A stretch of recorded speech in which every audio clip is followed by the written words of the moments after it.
Basically, Nikhil had seen my work in my film 3 and he liked it. So then we got talking and here I am today. Basically, ये scar is a very integral part of the look. सिर्फ scar ने look, hair से लेके costumes तक बहुत सोच समझ के किया हमने what would look realistic. And so हमने trials किए scar के prosthetic trials. Finally we worked out कि ये अच्छा लगता है.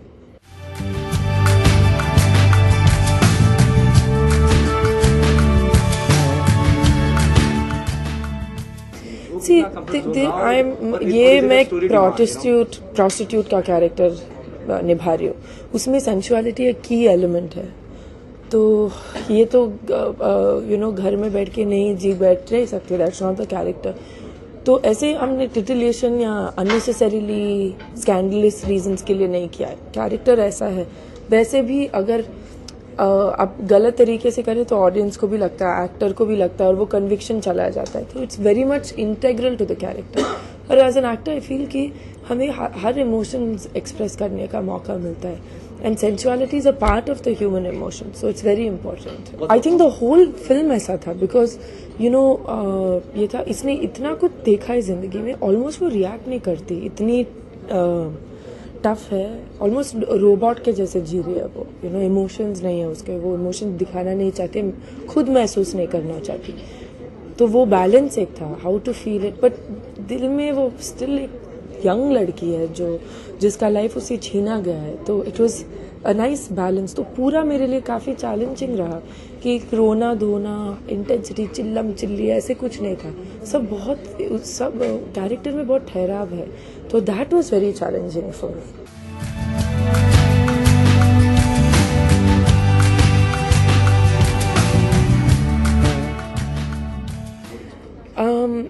They have a lot of intensity between each other.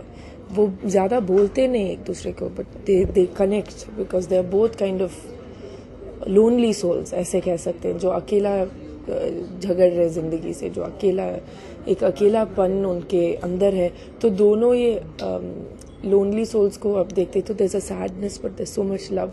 तो वो बहुत हमने बात किया, डिस्कस किया, but it was very comfortable working with Arjun. तो वो केमिस्ट्री नेचुरली आया. Just said read the script and I read it and I knew it was not the length of the character. Impact जो है character का, she is very pivotal point, the only love story in the film. तो मुझे बहुत अच्छा लगा. The premise, हम इतने लव स्टोरीज देख चुके हैं, but to me the most interesting love stories हैं जो थोड़े डिफरेंट हो, थोड़े अजीब सेटिंग में हो, कि प्यार कहीं भी हो सकता है. That is to me really romantic. वो मुझे बहुत अच्छा लगा. निखिल और मैंने बहुत डिस्कस किया. वो बहुत ओपन है, बहुत खुला डिस्कस करते हैं. वो ईगो है ही नहीं उनमें. But he was very clear कि ये लड़की कैसी है उनके माइंड में, वो किरदार. So we came to a nice place where we both were very excited to work on. Yes, it's a very integral part because story में it's a very integral part. मैं सिर्फ मजे के लिए स्कार नहीं रखा है because it's almost एक निशान है जो दिखाता है कि इस लड़की ने क्या क्या देखा होगा जिंदगी में. And फिल्म में it's a very important point to that whole scar. See, the thing is I never compare to other actors in the film. जब मैं कैरेक्टर करती हूँ तो मैं उसके बारे में सोचती हूँ, और मुझे यही चाहिए कि ऑडियंस कुछ एक इमोशन हो या सीन हो या मोमेंट हो जिससे वो कनेक्ट कर सके और वो कैरेक्टर को याद रख सके. That is important.